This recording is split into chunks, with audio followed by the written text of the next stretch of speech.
Hola a todos. Espero la estén pasando bien.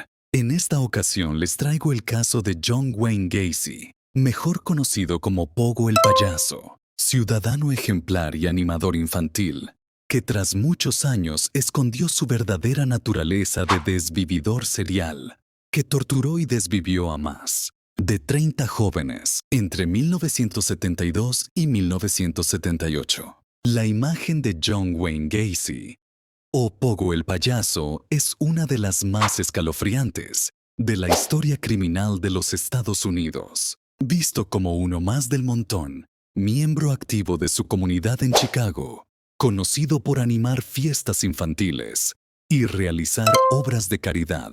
Sin embargo, detrás de esa sonrisa pintada y su fachada de empresario respetable, se escondía un desvividor brutal del país. Muchos años pasaron y este ocultó su doble vida. De día era un hombre exitoso de negocios, miembro de organizaciones comunitarias y hasta payaso que alegraba fiestas infantiles. Por la noche, se transformaba en un depredador que atraía a sus víctimas con promesas de trabajo o ayuda. Muchas veces, ayudaba a buscar a los mismos que él había desvivido, caminando junto a los familiares que no sabían que el desvividor caminaba a su lado. El arresto de este animal fue en diciembre de 1978. Sacudió a la sociedad cuando se enteraron de que la policía se encontró los cuerpos de 26 jóvenes enterrados en el sótano de su casa. En total, John confesó haber desvivido a 33 personas, condenado a muerte en 1980.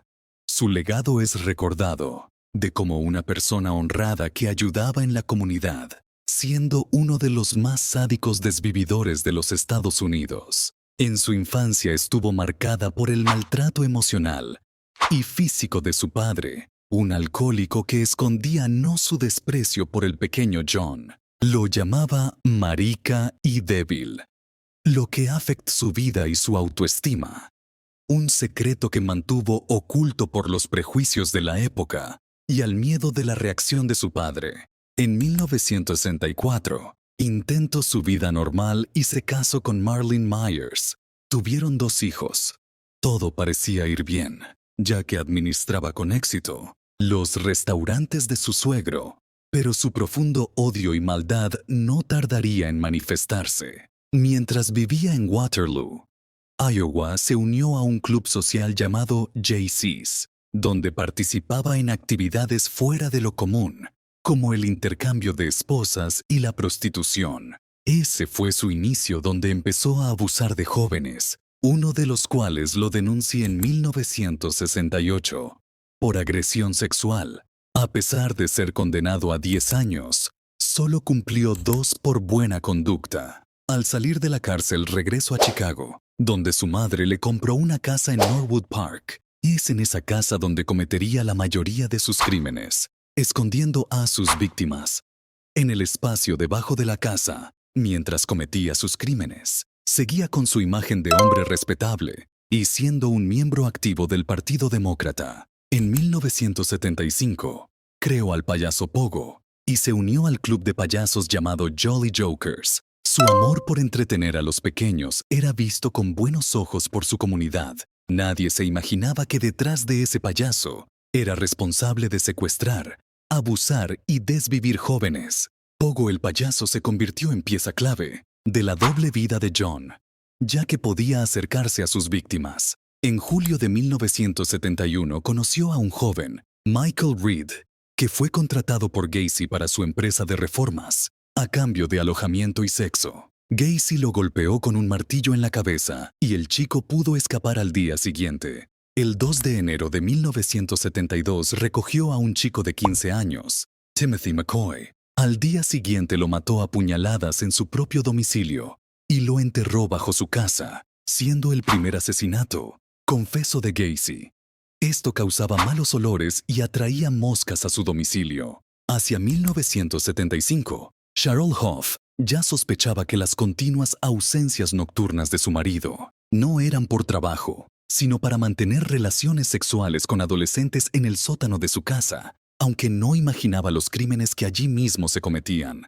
El 29 de julio de 1975, John Butkovich, de 16 años, fue violado y estrangulado, tras una pausa delictiva de más de 3 años. El posterior divorcio de Gacy, en marzo de 1976, le permitió tener más tiempo y más espacio para sus actividades delictivas, iniciando una dramática escalada de crímenes a un ritmo de uno cada 3 o 4 semanas. En 1977, David Daniel, que por aquel entonces tenía 28 años, declaró que John Wayne Gacy le ofreció llevarlo a la estación de autobuses, pero Daniel rehusó.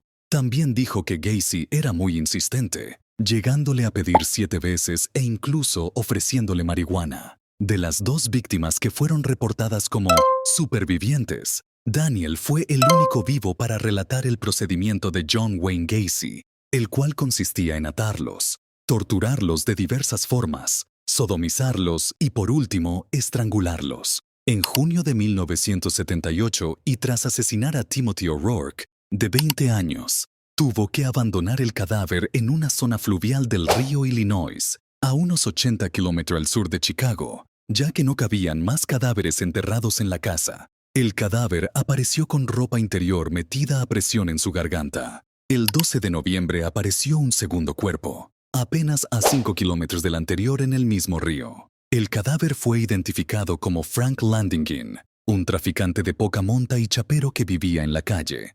Presentaba, como el anterior, lencería encajada en la garganta de la víctima. Ninguna sospecha recayó en Gacy hasta el 12 de diciembre de 1978, cuando fue investigado después de la desaparición del adolescente de 15 años Robert Piest, a quien su compañera de trabajo vio por última vez, camino a una entrevista de trabajo en casa de Gacy.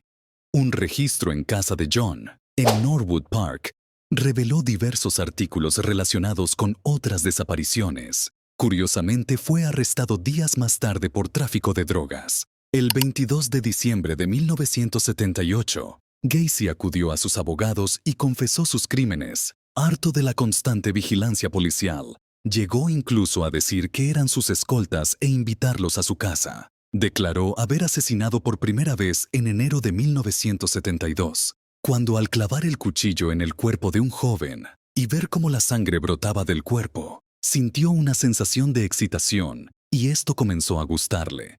También confesó haber matado a 33 individuos e indicó la ubicación de 29 de los cuerpos a la policía. Estaban enterrados en su propiedad. Llegó incluso a presentar a la policía un plano con la ubicación exacta de los cadáveres. Para el día 29 de diciembre de 1978, tras 6 días de excavaciones, la policía ya había desenterrado a 27 cuerpos. Las otras 4 víctimas, dijo, las había arrojado al cercano río Des Plaines. Al menos una de las víctimas fue recogida en la estación de autobuses. Los individuos más jóvenes tenían solo 14 años y el mayor 21. 7 de las víctimas nunca fueron identificadas. Los cuerpos fueron descubiertos desde diciembre de 1978 hasta abril de 1979, cuando la última víctima conocida, Robert Piest, fue hallada en el río Illinois. En 1998, mientras se realizaban reparaciones en el estacionamiento trasero de la casa de la madre de Gacy, las autoridades encontraron restos de al menos 4 personas más. El principio del fin.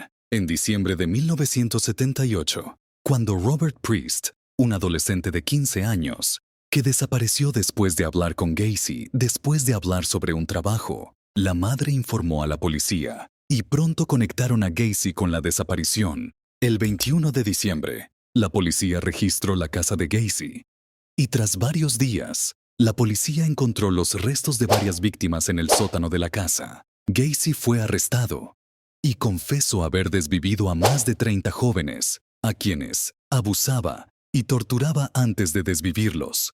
John Wayne Gacy sigue siendo una pesadilla en la cultura popular, un hombre que se escondió detrás de una cara sonriente del payaso Pogo. Su historia ha inspirado innumerables libros, documentales y películas. Pogo era la dualidad de Gacy, un hombre que por fuera era sonrisas pero por dentro escondía una obscuridad aterradora. Espero y les haya gustado este caso de John Wayne Gacy, un hombre con una dualidad aterradora. Si les gusta mi contenido, síganme, denle like. Suscríbanse para que pueda hacer más contenido como este. Aquí en Xibalba.